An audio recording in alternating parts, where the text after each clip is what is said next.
TMC పరిధిలో సమస్యలను పరిష్కరించాలని సేవ్ హైదరాబాద్ పేరుతో ఇవాళ గ్రేటర్ హైదరాబాద్ బీజేపీ శ్రేణులు తెలంగాణ సచివాలయం ముట్టడికి పిలుపునిచ్చారు. కరెంటు తీగలతో మరణాలు, జీహెచ్ఎంసీ సమస్యలపై ప్రభుత్వం వెంటనే సమాధానం చెప్పాలని ఆ పార్టీ నేతలు డిమాండ్ చేశారు. రాష్ట్రంలో ప్రజా వ్యతిరేక పాలన సాగుతోందని ఆగ్రహం వ్యక్తం చేశారు. ఇక సచివాలయం మెయిన్ గేటు నుండి వారు లోనికి వెళ్లేందుకు యత్నించగా అక్కడే భద్రతా సిబ్బంది బీజేపీ నేతలను అడ్డుకున్నారు.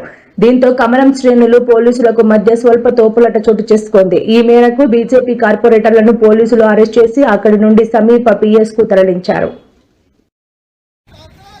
జై జై జై జై జై జై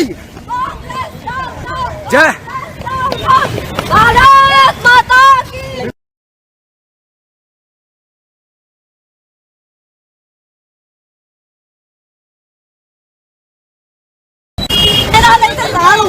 మేము ఇక్కడికి వచ్చి ధర్నా చేస్తామంటే మాత్రం ముందస్తు ఇంత సిబ్బంది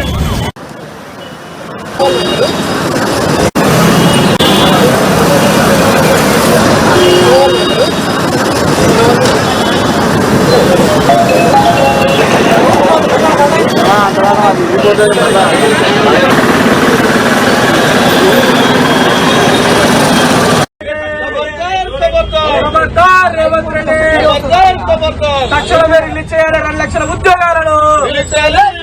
తక్షణమే రిలీజ్ చేయాలి 2 లక్షల ఉద్యోగాలను.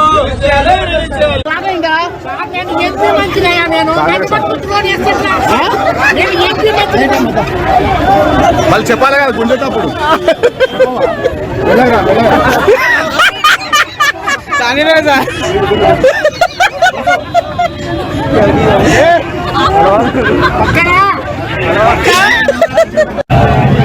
ఎంపీ మంచిది. నేను ఏంపీ కాంగ్రెస్ మళ్ళీ